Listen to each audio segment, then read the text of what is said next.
Here is the non spoiled review of Daaku Maharaj. ఈ సంక్రాంతికి చాలా సినిమాలు ఉన్నాయి, దాంట్లో డాకు మహారాజ్ కూడా ఒకటి. పండగకి బాలయ్య బాబు వస్తున్నాడంటే ఆ జోష్ ఎలా ఉంటుంది, హైలో ఉంటుంది. సో అదే జోష్తో నేను థియేటర్కి వెళ్ళి సినిమా చూసాక నాకు ఏమనిపించిందంటే, ముందు ఇది చెప్పండి, మనకు బాలయ్య గారి సినిమా అంటే మనం ఏం ఎక్స్పెక్ట్ చేస్తాం? ఎక్స్పెరిమెంటల్ ఫిలిమ్సా?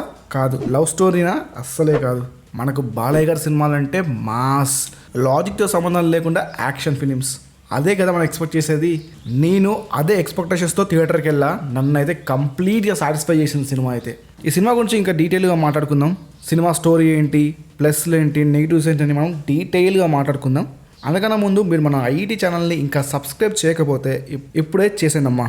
అలా చేస్తే ఇలాంటి ఎన్నో జెన్యూన్ రివ్యూస్ మీ ముందుకి మేము తీసుకొస్తాం. సో ఇంకా లేట్ ఎందుకు, సబ్స్క్రైబ్ చేసేయండి. స్టోరీ విషయానికి వస్తే, నేనైతే బాలకృష్ణ గారి ఫిలిమ్స్ నుంచి ఒక కొత్త రకం సినిమా చూస్తామని నేను అనుకోను. మనకు బాలయ్య బాబు సినిమా అంటేనే యాక్షన్, పంచ్ డైలాగ్స్, బాలయ్య గారి స్క్రీన్ ప్రజెన్స్, ఇది నేను ఎక్స్పెక్ట్ చేసేది. సో అదే ఫ్లోలో వెళ్ళి సినిమా చూసాక నాకైతే నచ్చింది. సో స్టోరీ విషయానికి వస్తే, సీతారాం ఎలా డాకు మహారాజుగా మారాడు, ఎలాంటి పరిస్థితులు తనని డాకు మహారాజుగా మార్చేశాయనేది స్టోరీ. ఇది story. First thing, plus points ఏంటంటే, నాకైతే సినిమా చూసాక ఫస్ట్ అప్రిసియేషన్ చేయాల్సింది డైరెక్టర్ బాబీ అనిపించింది.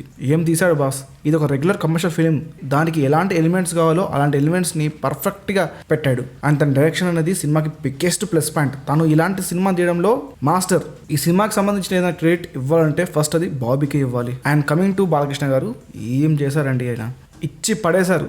ఆయన స్క్రీన్ ప్రజెన్స్ ఉంది మామా, వావ్. ఇలాంటి రోల్స్కి ఎలా పర్ఫామ్ చేయాలో ఆయనకు తప్ప ఇంకెవరికి తెలీదు.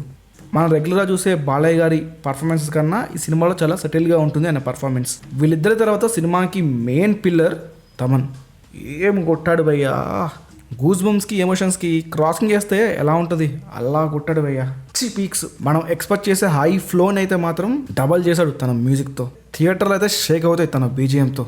డౌటే లేదు, బాలకృష్ణ గారు అండ్ తమన్ గారి కాంబినేషన్ తోప్ combination. And remaining cast and crew కూడా బాగా చేశారు. అండ్ సినిమాటోగ్రఫీ చాలా బాగుంది.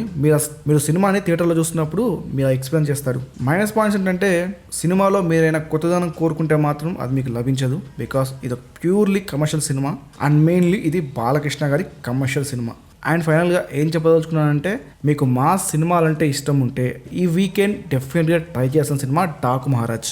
నాకు తెలిసినంత వరకు ఈ సినిమా ఓవరాల్గా హిట్ అయితే అవుతుంది. సంక్రాంతికి గట్టి హిట్ అయ్యే ఛాన్సెస్ గట్టిగా ఉన్నాయి. సో ఇది మా రివ్యూ డాకు మహారాజ్ గురించి. ఇలాంటి ఎన్నో రివ్యూస్ కోసం అయితే మన ఛానల్ని సబ్స్క్రైబ్ చేయండి. Thank you.